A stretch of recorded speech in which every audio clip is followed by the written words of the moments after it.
lugares. Gloria a Jesús.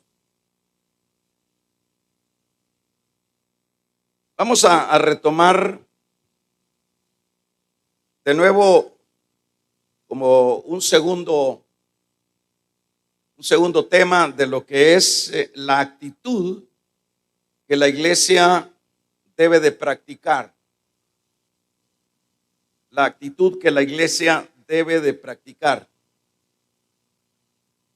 Para que podamos concluir con el versículo número 7, vamos a tomar el tiempo para un pequeño repaso de lo que son los primeros versículos que leíamos. Esto nos va a servir para que encronicemos en los últimos versículos, el 6 y el 7. El escritor ha estado diciéndolo de esta manera, empujando a los hebreos hacia los caminos de la fe. Eso es todo lo que ha venido haciendo en todo lo que es el recorrido de esta carta. Ha sido un insistir constante para que los hebreos se puedan como familiarizar y sobre todo afincar en lo que es el camino del Señor, dado que siempre esto de el caminar en la vida de Dios, por supuesto, no es fácil. Algunos se les ha sido más difíciles transitar por el hecho de los contextos, de los países, a veces se choca con religiones, con intereses de dignatarios, y todo este trasfondo ha ido de alguna manera afectando, siendo el cristianismo como un objetivo a destruir. Si nos recordamos en el caso, si podemos leer un poco de lo que han sido las terribles persecuciones que han habido para la iglesia en los tiempos de los emperadores, desde el 70, desde antes del 70, nosotros vemos ya en el libro de los Hechos, vemos las cárceles de los apóstoles. Habla de que los encarcelaban. El libro de los Hechos nos habla de que Herodes mató a Jacob y casi que mata a Pedro. Allá por el año 70 se cree que es la persecución de Nerón contra la iglesia, donde hizo estragos, y sucesivamente Domiciano allá por el año 100 de la era cristiana, persecuciones de nuevo, y sucesivamente allá por el año 325, que es cuando calma un poco lo que es la persecución. En el caso de Constantino, que se cree pues que se convirtió a Cristo, y sucesivamente, y ahí pues tuvo una pausa la iglesia y se oficializó más bien, pero se arruinó la cosa, porque al oficializar Constantino lo que era el evangelio, entonces dejó la iglesia la fe y se convirtió pues en una iglesia más política que cristiana. Todo eso para ver un poco del trasfondo. En el tiempo de los hebreos no era la excepción, pero como decía, ahí vemos nosotros cómo viene el Señor por medio de esta intervención de la carta, empujándolos a que persistan en ese camino estrecho.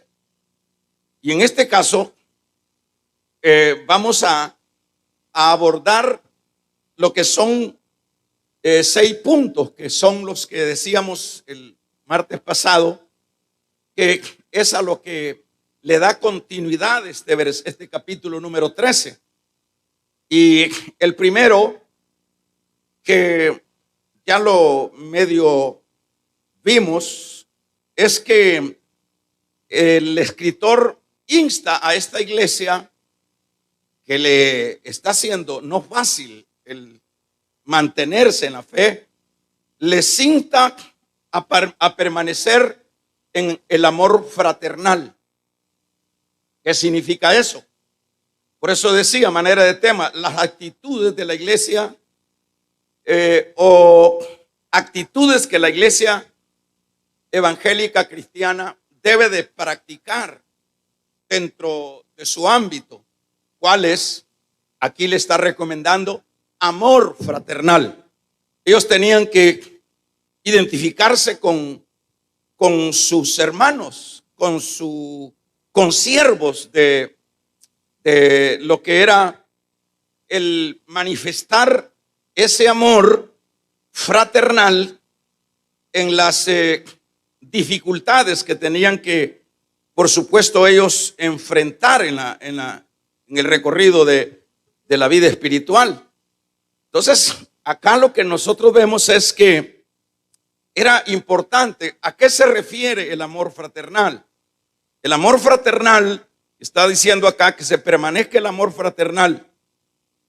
Es que, ya lo decíamos, siempre es necesario el que el cuerpo de Cristo, nosotros como el cuerpo de Cristo, como la iglesia, debemos de saber que somos un cuerpo. Debemos de saber que somos una entidad que le pertenecemos al Señor. Y en ese sentido debemos de afinar, debemos de aproximarnos, debemos de habituarnos a amarnos aún con nuestros defectos. En este caso, el amor que recomienda acá el escritor a los hebreos es de mucho estímulo para este conjunto de hermanos que están sufriendo, que están batallando en la vida espiritual. Pero por supuesto esto también es un estímulo, es una bendición que la iglesia en todo el recorrido, en este caso a esta fecha, siempre ha sido de bendición el que se haya manifestado en nosotros o en la iglesia el amor fraternal unos con otros. A continuación habla de que no hay que olvidarse de la hospitalidad, más bien en el versículo número 2.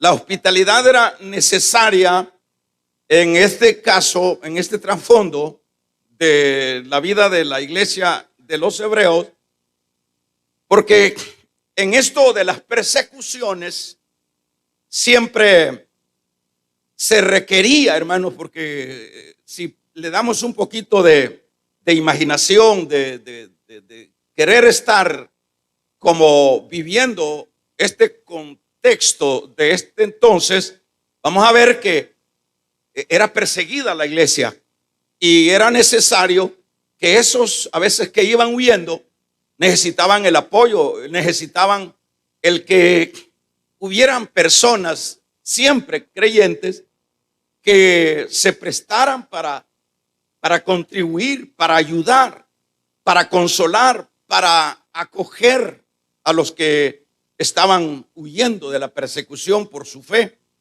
En ese sentido, fíjese que es lo que tenía que practicar la iglesia, y decíamos el martes que también es una actitud que debe de practicar también los que pertenecemos a la iglesia, porque la iglesia en su conjunto pues es un cuerpo, pero el miembro o uno como miembro de la iglesia es un miembro del cuerpo, y también es necesario el practicar esta hospitalidad de acuerdo a las necesidades, a las emergencias que había. Se dice que, dice Pablo que cuando el cuerpo se duele, cuando se duele un miembro, se duele todo el cuerpo. En este caso, Fíjese que si hablamos un poquito de cómo ayudó mucho la hospitalidad en el caso de Pablo, se habla cuando, por ejemplo, él estuvo en Filipo, cuando luego de esa situación dolorosa que tuvo que pasar en esta ciudad, la Biblia habla en Hechos 16:40 que fue luego acogido por Lidia, la vendedora de púrpura. ¿Cómo se sentiría el apóstol Pablo tener pues ese trato de un creyente como sería el caso de Lidia?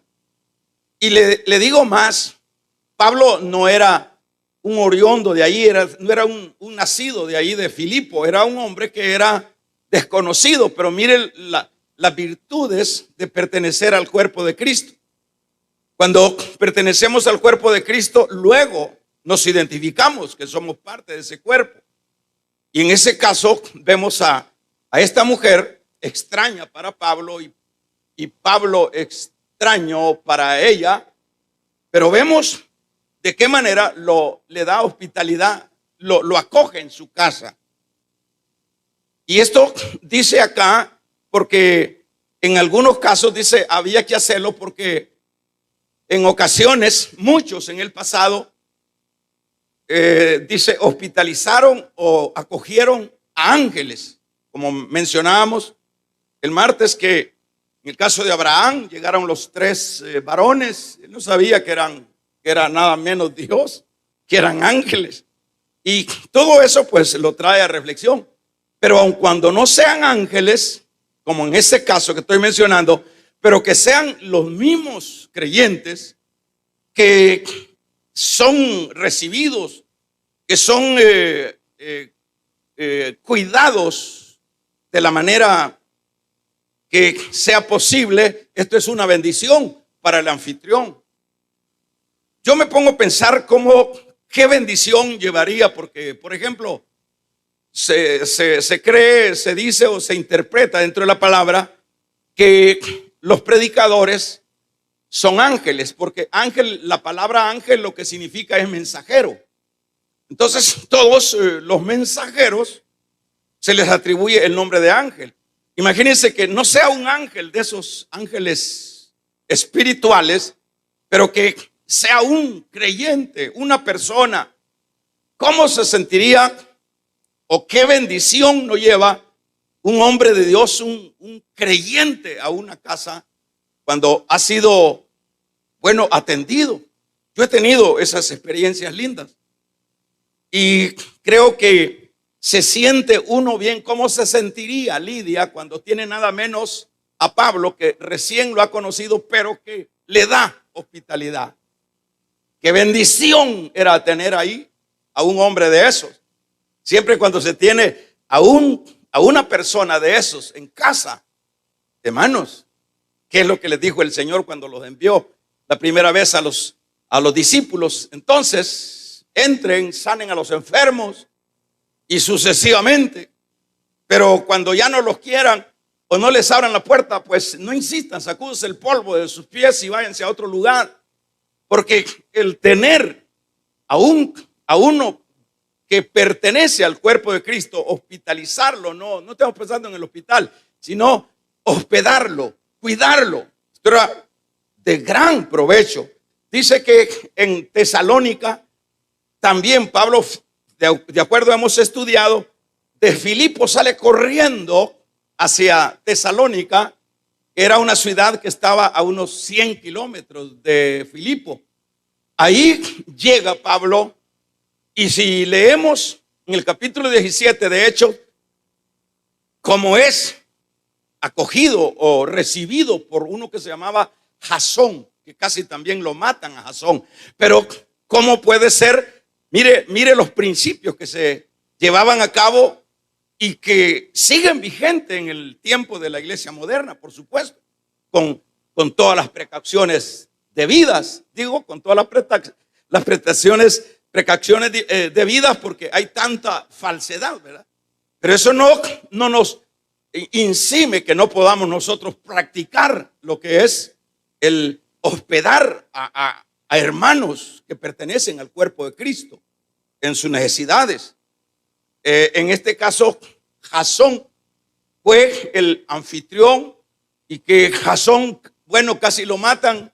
Él pagó una fianza, pero la cosa es, hermano, mire cómo practicaban estas cosas, estas buenas costumbres en medio del pueblo, y que cuántas bendiciones, por supuesto, se traen esto. Entonces aquí está la recomendación. Dice que había que hacerlo porque en el pasado algunos hospedaron a ángeles sin saberlo.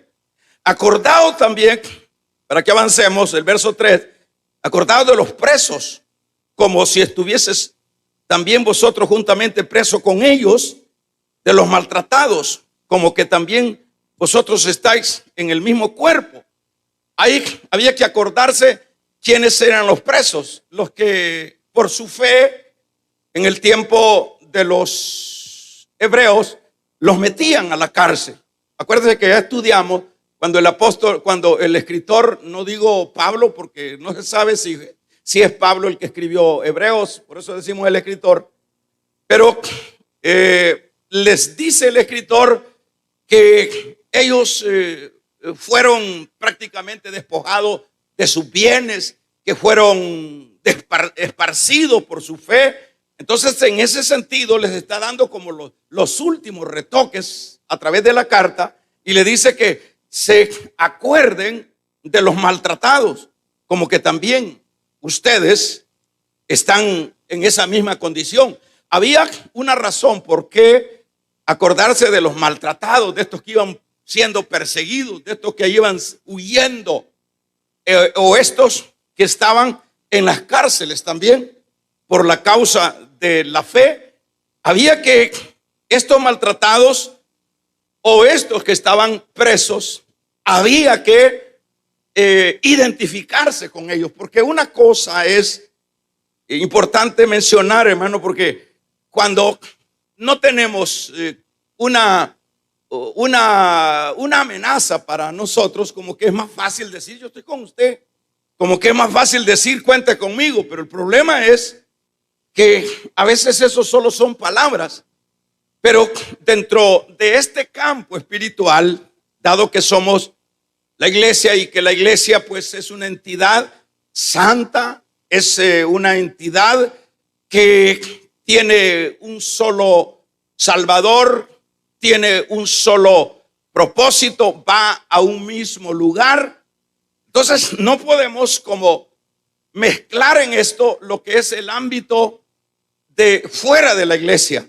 Allá fuera de la iglesia sí hay esas expresiones, yo estoy contigo, cuenta conmigo, y hasta cierto punto donde no haya una situación que afecte mi persona, pues hasta ahí. Pero aquí les está diciendo, tienen que ustedes superar el temor de identificarse con los presos, el temor de identificarse con los maltratados. Ustedes ya no son de allá del otro campo, ustedes son redimidos de Dios.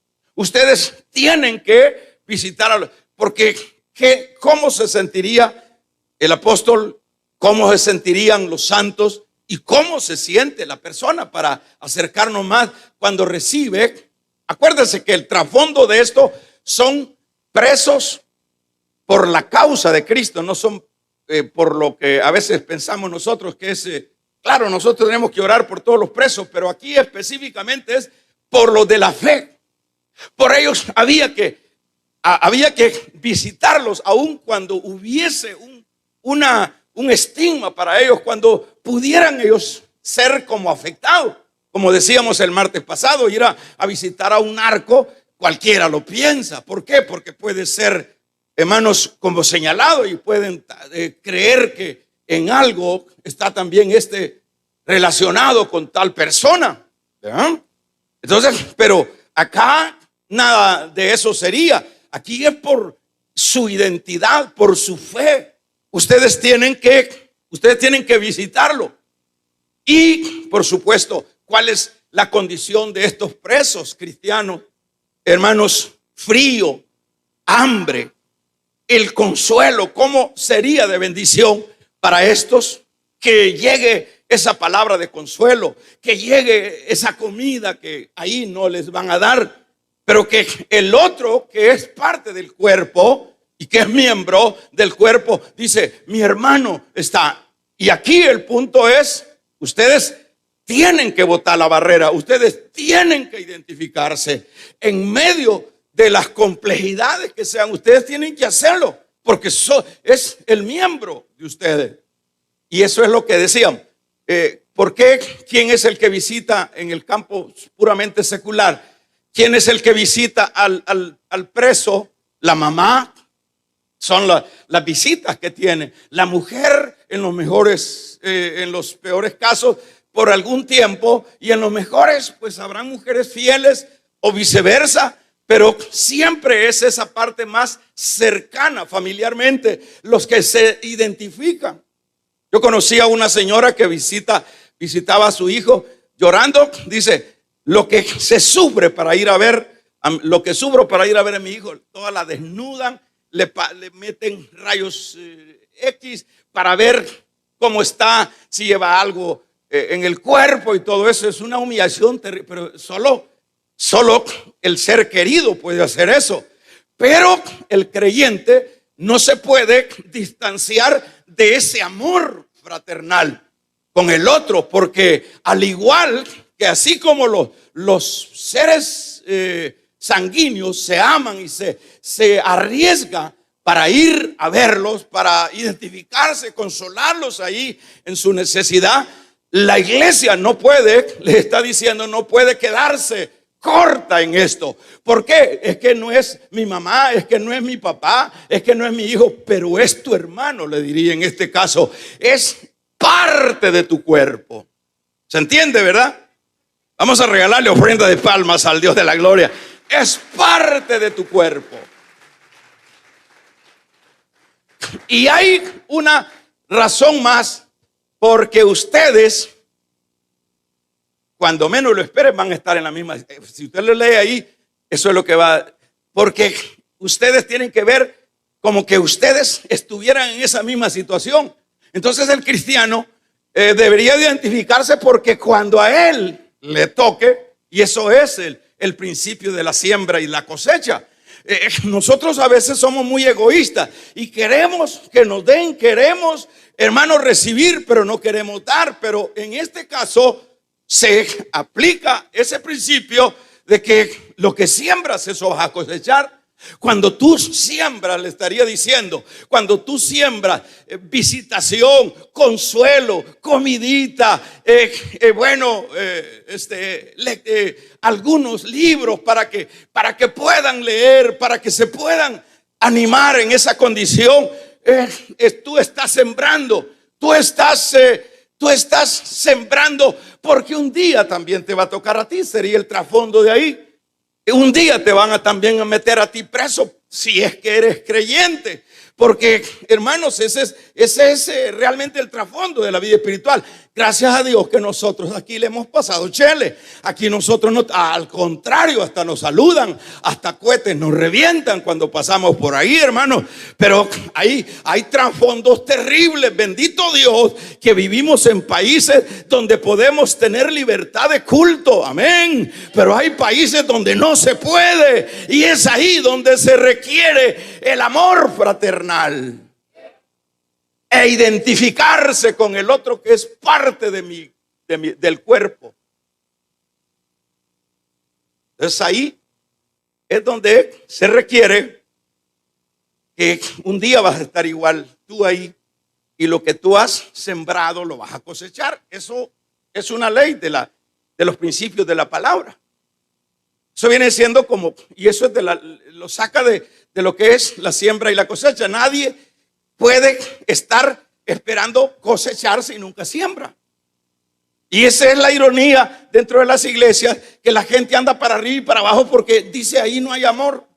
Ahí donde voy yo me fui de ahí porque ahí no hay amor. El pastor no tiene amor, los diáconos no tienen amor, el otro no tiene amor. Ahí, entonces, esa gente está realmente, hermanos, desquiciada espiritualmente. ¿Qué es lo que tiene que hacer ese que anda exigiendo amor? Si es el caso, lo que tiene que hacer es sembrar amor, sembrar amor, sembrar amor, sembrar amor, sembrar amor. Y cuando siembre amor, va a cosechar amor. Eso es lo que tiene que hacer.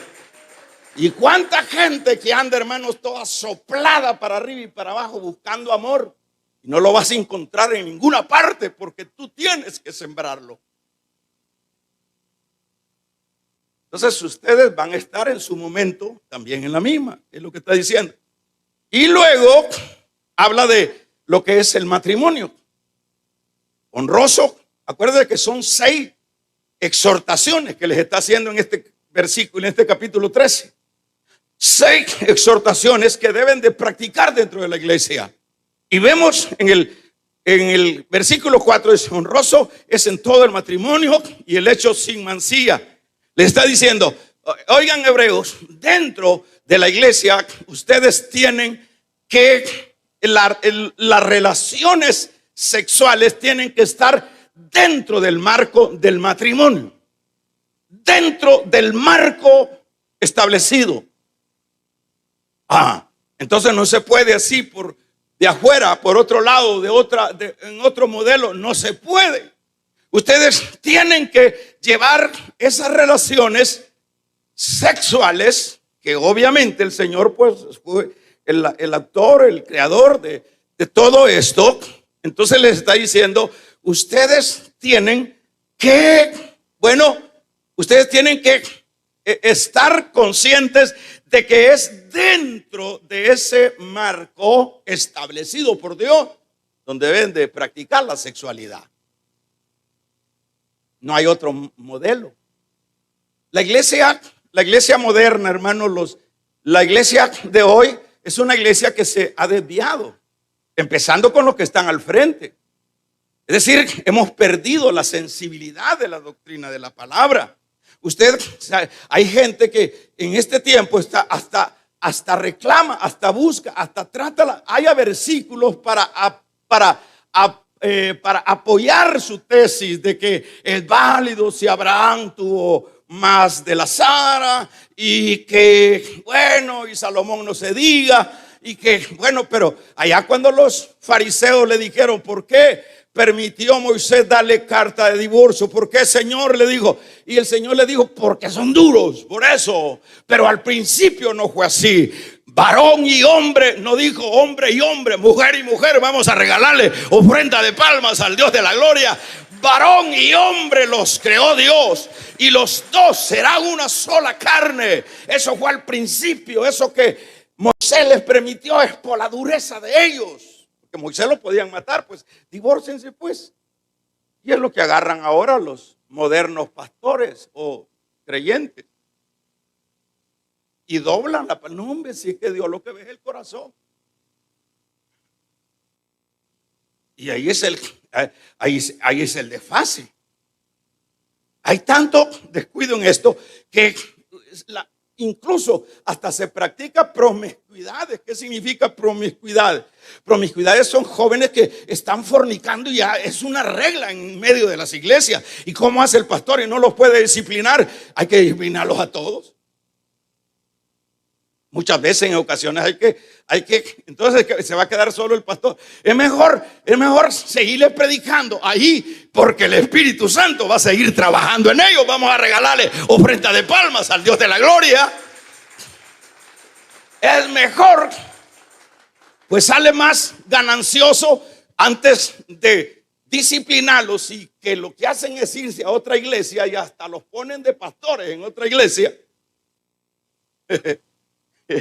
Entonces es mejor que se sienten ahí, aunque se retuerzan como les cae el limón a la llaga, ¿verdad? Porque siempre lo que andan buscando los que están fuera de este marco, hermanos, son palabras que se acoplen a ellos. Ellos quieren oír lo que ellos quieren que se les predique lo que ellos quieren oír. Pero hermanos, como Pablo le dijo a los Gálatas, si yo estuviera para congraciarme con los hombres, que mi predicación fuera con los hombres, no soy yo, dijo Pablo, siervo de Dios. Yo voy a congraciarme con Dios, voy a predicar la palabra.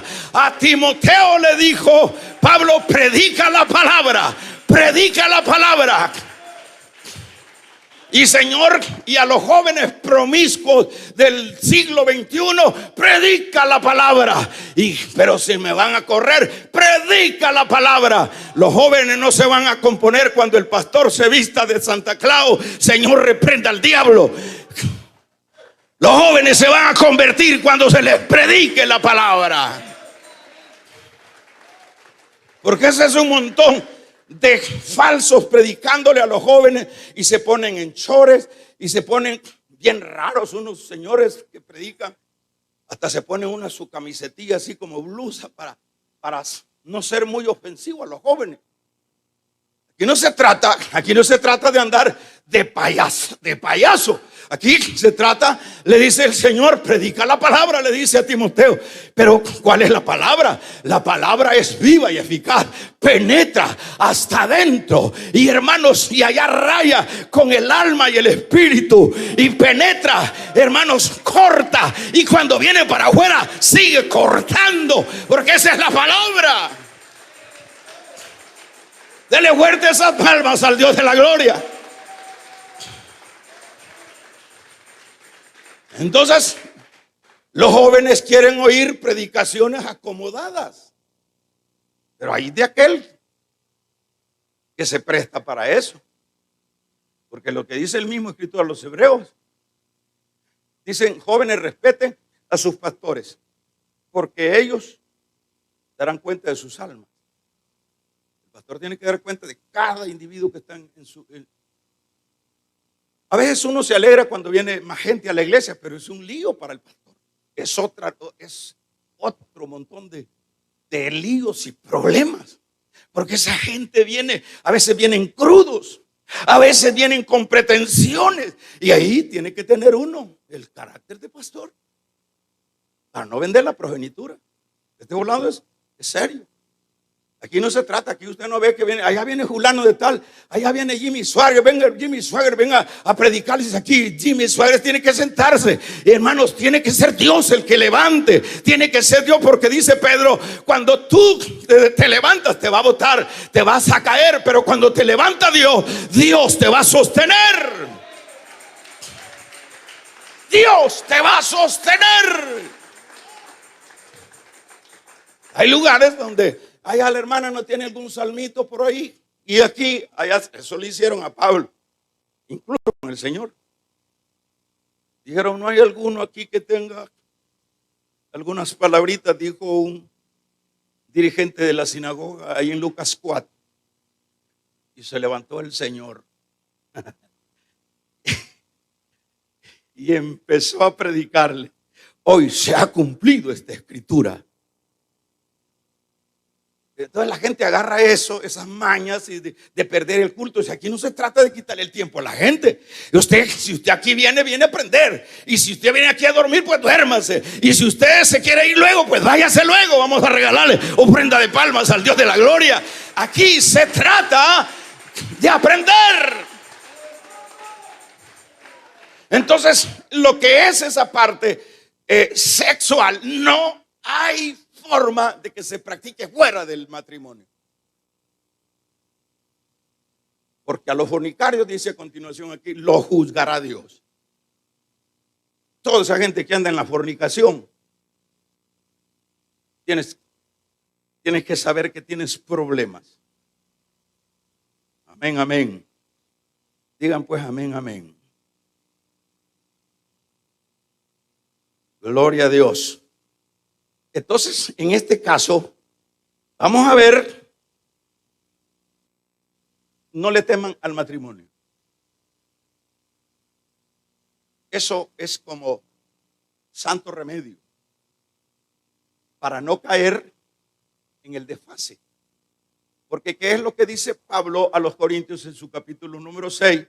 Porque, hermanos, dice ese mismo capítulo número 6 que habla Pablo cuando dice que huid de la fornicación. Oigan, huid de esa actitud de inmoralidad sexual, porque eso es una inmoralidad sexual, porque está fuera de lo establecido por Dios. Y todo lo que está fuera de lo establecido por Dios es pecado.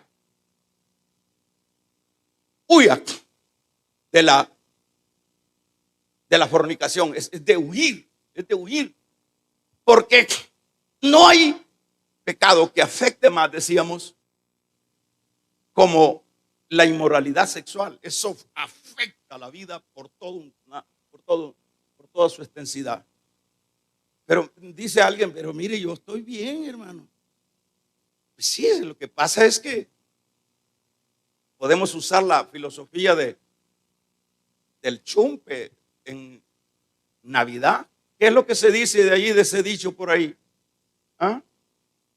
Los chumpitos los están engordando para la Navidad. Es irónico, voy a engordar mi chanchito, dice, y el chanchito bien contento y la colita la levanta, que lo está cuidando el amo, pero no te dice nada, te está dando comida, el mundo te está dando comida y vos le estás creyendo al mundo y estás levantando la colita que no te pasa nada. Llega el momento cuando dicen, este domingo nos vamos a destazar el marranito Vamos a regalarle ofrenda de palmas al Dios de la gloria. ¡Aleluya! Viene el momento cuando dicen, alisten el cuchillo. ¿Y para qué? Dice el marranito, ¿para qué? Para vos.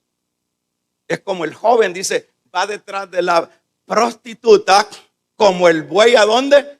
Al matadero, y le dice, ven. El marido se fue con la bolsa, vamos a recamar la cama, vamos a darle perfume, y va el joven tonto, hermanos, como el buey al matadero. Así dice la palabra, la fornicación. Y aparte de eso dice Pablo a los Corintios, hermanos, que los fornicarios no heredarán el reino de los cielos. Vamos a regalarle ofrenda de palmas al Dios de la gloria. ¿En qué Biblia puede usted probarme que si se entra al cielo haciendo lo que a mí me da la gana? ¿Qué versión es la suya? ¿Seguimos? Bueno. Vamos a ver. Otro aspecto que vemos acá. Es el amor al dinero. Llegamos al fin ahí. El amor al dinero. Sea vuestra costumbre, verso número 5. Sin avaricia. Contentos con lo que tenéis ahora, porque el Señor. Entonces, en este caso, con respecto a esto, hermanos, de lo que es la avaricia, dice Pablo a Timoteo en su capítulo 6 de la carta 1, dice, raíz de todos los males es el amor al dinero. Uno de las trancas, por decirlo de esa manera, o de los obstáculos que pueden haber en la iglesia de los hebreos, es que se afinquen en la búsqueda de los bienes naturales de esta tierra, de las glorias de esta tierra. Aquí dentro de las 6, sería la 5. Sea vuestra costumbre sin avaricia. Damos un gloria a Dios, hermano. Sin avaricia. Los que aman el dinero, hermanos, no tienen capacidad, no tienen posibilidad de poder accesar a la vida eterna. El dinero, cuando se ama, el dinero es un medio que debe de utilizarse para las necesidades, pero no debe de ser el fin. El dinero es el que va a coadyuvar para salir en necesidades. Pero el problema es que yo me afinque y que sea mi prioridad en esta vida como iglesia. Estoy hablando de iglesia. Que mi prioridad sea hacerme millonario, y que voy a trabajar, y que voy a luchar, y que voy aquí a engañar, y que voy aquí a superar, y que voy aquí. Y ese es un obstáculo terrible para el creyente. Cuidado con la codicia. Eso es lo que está diciendo. Sean vuestros costumbres sin avaricia, contentos con lo que tienen. Les está diciendo a los hebreos, ustedes tienen que tener cuidado. No está diciendo que no se proyecten, que no trabajen. Pablo dice, bueno, que no coma el que no trabaje. Lo que está diciendo es que llega ese momento. ¿Y qué es lo que sucede en las iglesias? Imagínense esas iglesias que tienen la falsa doctrina de la prosperidad, porque esa es una falsedad. Y no es una falsedad, sino esa es una apostasía clara y pelada. Lo que es eso, hermanos, esa línea de la prosperidad. Yo conocí a un hombre que, mi respeto para ese pastor, fue mi amigo, hermanos, y ahora lo oigo yo arengando que cómo es eso. Aquí en Juan, en la 3 de Juan, hay que dice a Gallo, yo quiero que seas prosperado. Transversan los versículos y dice, si usted no quiere la prosperidad, pues eso es su problema. Si prósperos somos desde el momento que nos cambiaron el lamento en baile, somos bendecidos, alabados sea el nombre del Señor. ¿Qué millonario se puede parar a la par suya, hermana? La viejita esa de allá, de la famosa de allá de Inglaterra, hermanos, no tienen la paz, no tienen la riqueza que usted tiene. Vamos a regalarle una ofrenda de palmas al Dios de la gloria. Entonces ese hermano, yo me quedo admirado. Se fue para ahí, para Colombia. Allá lo agarró uno, lo trasteó todo, le cambió todos los ventiladores y todos los circuitos se le invirtieron. Y ahí está en Estados Unidos votando gente y proclamando la santa doctrina de la prosperidad. Esa doctrina es mal invertida porque ellos quieren reinar ya. ¿Cómo puede reinar si todavía estamos en la carne? Dice, carne y sangre no puede heredar. Tenemos que pasar al nivel espiritual. Cuando Cristo vuelva, vamos a regalarle ofrenda de palmas al Dios de la gloria. Entonces, ahí vemos nosotros, hermanos, el desfase de lo que es el asunto de la codicia. Yo quiero la codicia. Y hay gente que ni el diezmo da, hermano. ¿Qué mensaje le da a usted un cristiano de esos? Codiciosos. No es otra cosa. Codiciosos.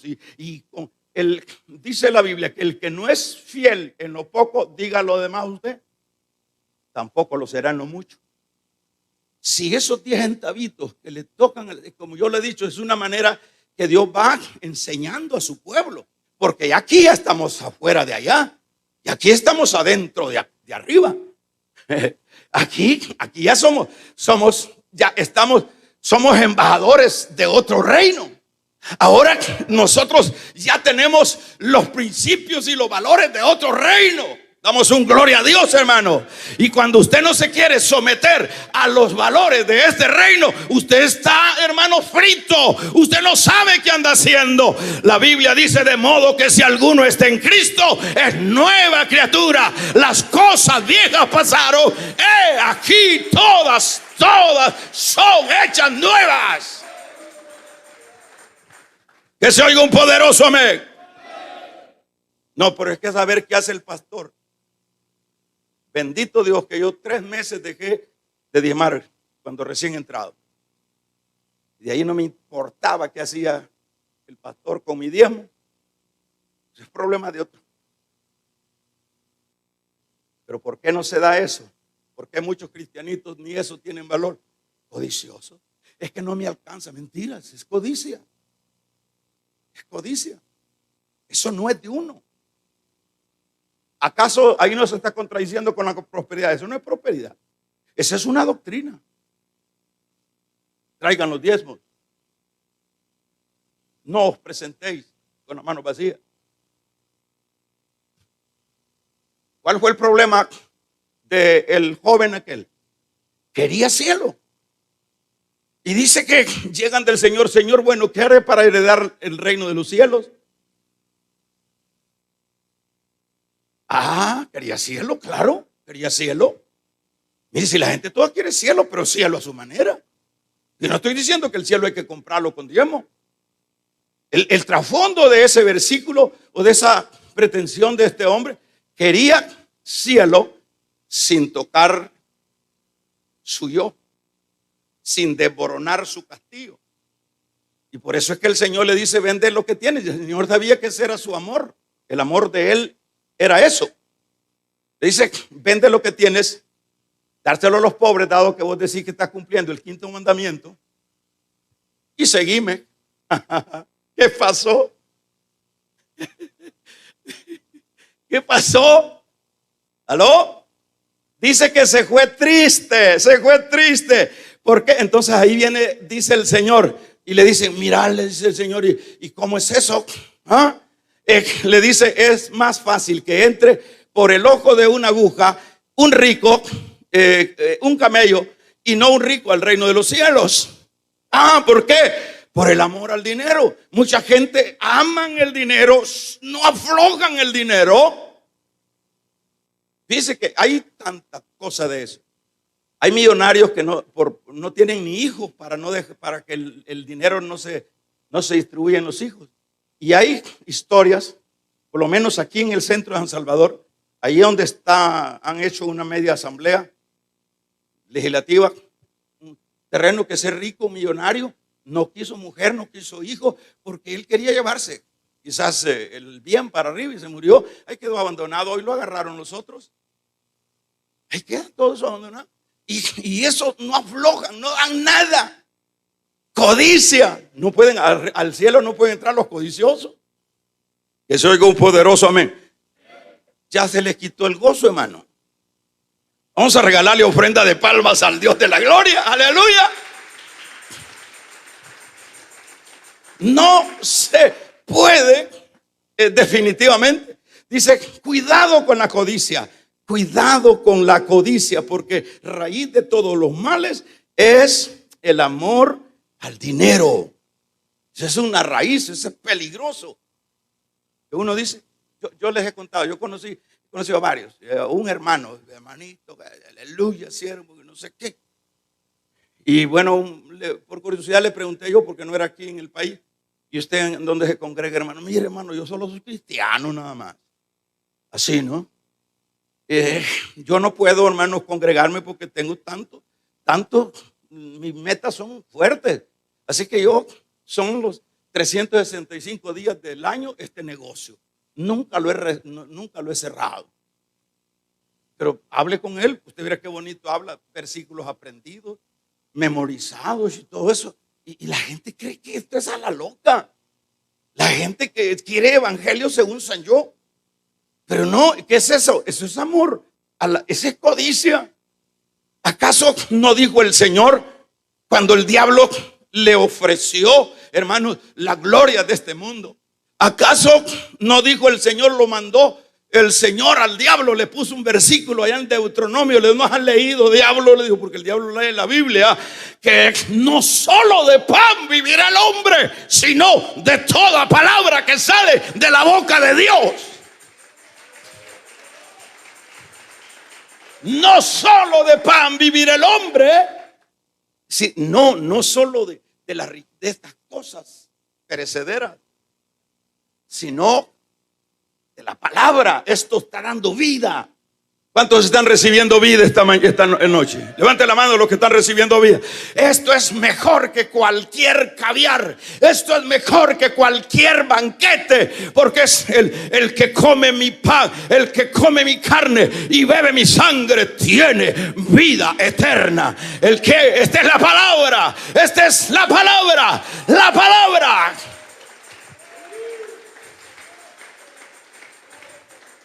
Que se oiga un poderoso amén. Cuidado, les dice. Y sobre todo ustedes, hebreos, tienen que saber que Él dijo, no te dejaré. Echen a andar la fe.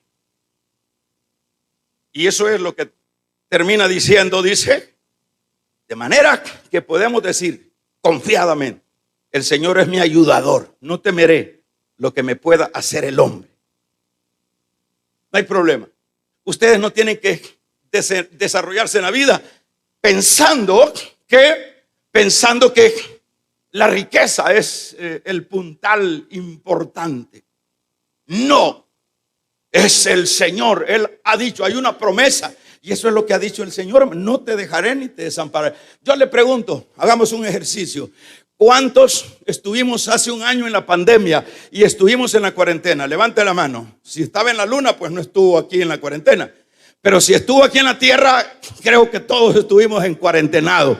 Le pregunto, ¿le faltó la comida, hermano? ¿Le faltó la comida? Le faltó la comida. No te dejaré ni te desampararé. Confiemos en el que dijo, hermanos, yo estaré con vosotros todos los días hasta el fin. Al contrario, en la cuarentena algunos bien soplados se pusieron. Panzones se pusieron algunos. Yo lo que hacía era ayuno general, a ver si ayunaba, para bajarles el volumen del púlpito. Comimos. ¿Hay alguno? Si hay alguno, póngase de pie, que no le llegó tortilla. Todos comimos. Esa es la promesa de Dios. Usted no puede estar esperanzado en el pastor, en el gobierno, en el alcalde, en el pariente, en el tío rico. Nosotros, bendito, maldito el hombre que confía en el hombre, pero bienaventurado los que esperan en Jehová. Aleluya.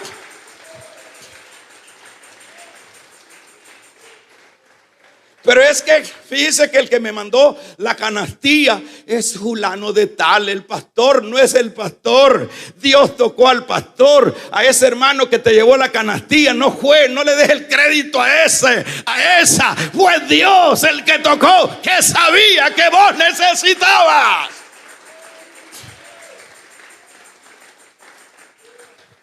Que se oiga un poderoso amén.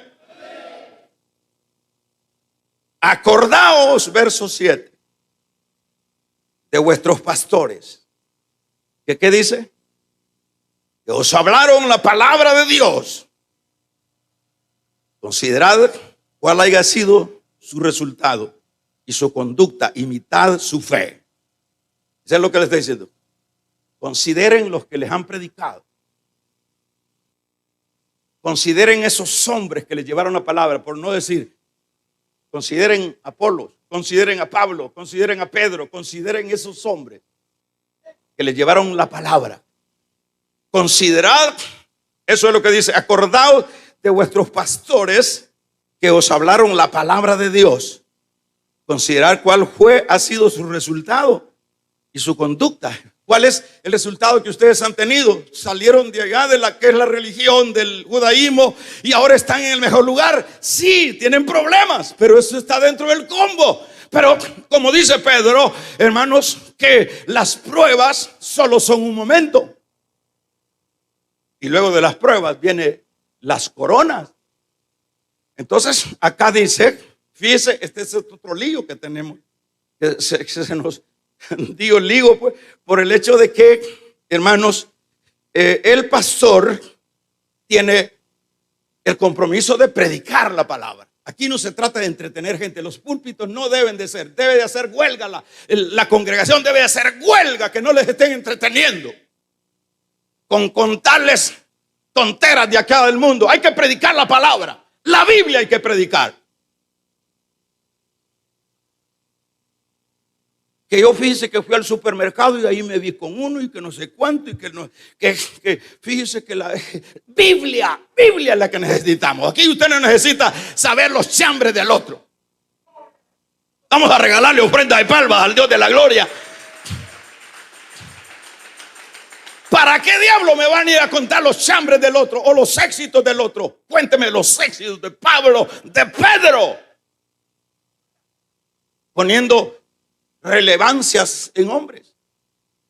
Palabra. Y eso es lo que dice aquí. Acuérdense de los pastores. Acordaos de vuestros pastores que os hablaron palabra de Dios, no anécdotas, no chistes, no entretenciones. Les hablaron la palabra de Dios. Ahora les dice considerar cuál haya sido el resultado. Miren lo que son ustedes ahora. Porque, hermano, no hay regalo más grande que pueda recibir una gente que se le transmita el evangelio. Eso es lo más grande. Y que ese corazón, que esa persona abre el corazón y recibe ese consejo.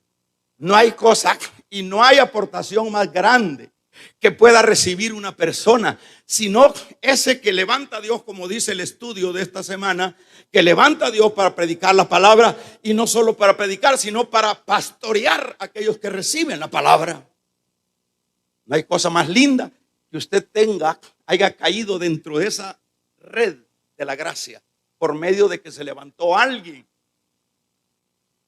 Yo estaba en una ciudad fuera del país y ahí aparece una persona: hermano, usted es mi padre espiritual, y no hallaba. Qué precioso es hallar hijos espirituales.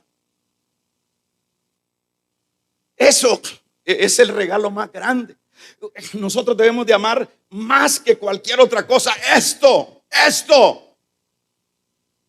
Y para finalizar está diciendo que deben de los pastores, aquí manda que dice, vean el resultado de su conducta, la conducta que tiene que tener un pastor. El pastor tiene un gran lío, como dice un momento. Primero tiene que predicar la palabra, su conducta en cualquier campo. No vamos a estar pidiendo, hermanos, perfección, pero su conducta, la conducta de un pastor, de lo que dicen allá en tu colonia, de lo que dice allá donde andamos, de lo que se dice acá, de las ¿qué es? Por sus frutos los conoceréis. Ahorita se ha abusado del término pastor, y cualquiera abusa de esa dignidad. El pastor tiene que ser ecuánime, el pastor tiene que ser cuidadoso, tiene que saber poner a dónde va a poner los pies. El pastor tiene que ser luz, el pastor tiene que ser inspiración, tiene que ser motivación para el otro. Pero si es un pastor jayán, un pastor mujerero, vamos a regalarle ofrenda de palma al Dios de la gloria, hermano. Damos un gloria a Dios. Pastor tiene que ser carta leída. Y no es que el pastor tiene que andarse cuidando de nadie. No, tenemos que cuidarnos de Dios. Es que cuando uno ha tenido su metamorfosis, hermano, su renovación, ya uno no necesita andar inventando. Ya por ende la naturaleza ya de ese nuevo hombre lo hace a uno, hermanos, ser ya diferente. Pero cuando uno quiere andar presentando, ahorita por aquí andan los hermanos, por aquí dice la hermana, por aquí sale el hermano Luis, me voy a poner una toalla aquí en la licra, dice, para que no se vaya a mirar mucho el asunto. Dice, o sea, eso es como estar inventando. Aquí no se trata de andarse cuidando es esa nueva renovación espiritual es la que lo hace a uno, hermano, lo hace a uno sentirse como en otro hábitat, en un hábitat diferente, libre, liviano. Ya no puede andar uno invitando. Mire, yo oí a un hermano un día unas palabrotas, hermano, y yo por el timbre de la voz, que ya la conozco, yo estaba por ahí acurrucado en un lugar ahí, y abrí el vidrio, dije, esa voz yo la conozco, y unas sus allanadas, y abro, ese era el hermanito, como no estaba en la iglesia. en la tarde lo vi yo que vino así, mire, bien estiradito. Eso es estar inventando. Eso es querer engañar a Dios. Yo voy a hablar, lo que hablo aquí lo voy a hablar en China. A donde sea, vamos a regalarle ofrenda de palmas al Dios de la gloria.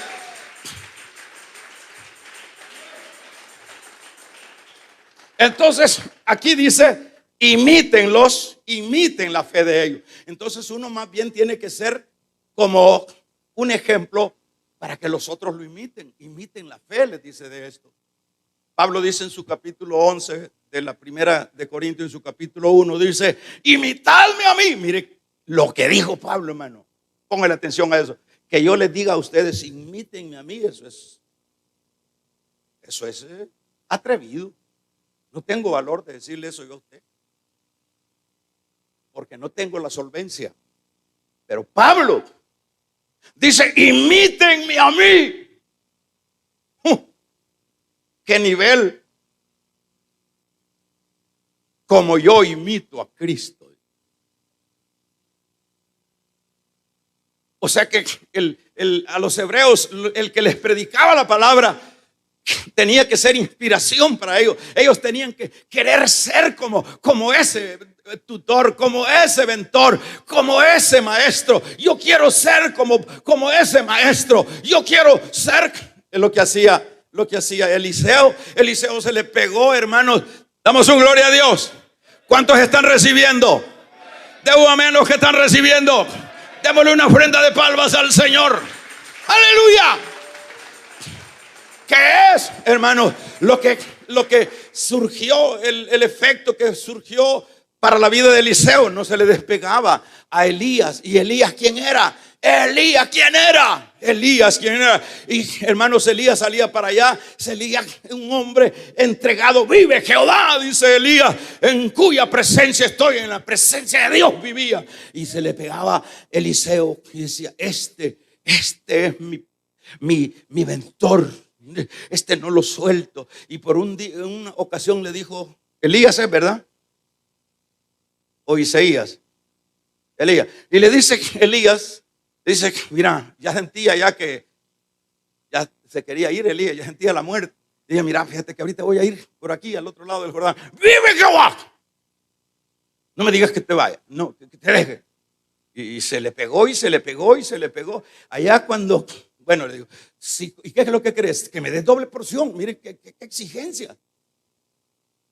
Que me des doble porción. Bueno, si me ves cuando me vayas, te va a caer la doble porción. Dijo, no se le quitaba a ese alumno. Ahí iba, hermano, de todas las mates, hasta las palabras, y como caminaba y como oraba, Elías así hacía Eliseo. Y luego que pasó, pasó el torbellino. En un descuido, en un parpadeado, que sea, la capa le arrancó. Y dijo Eliseo,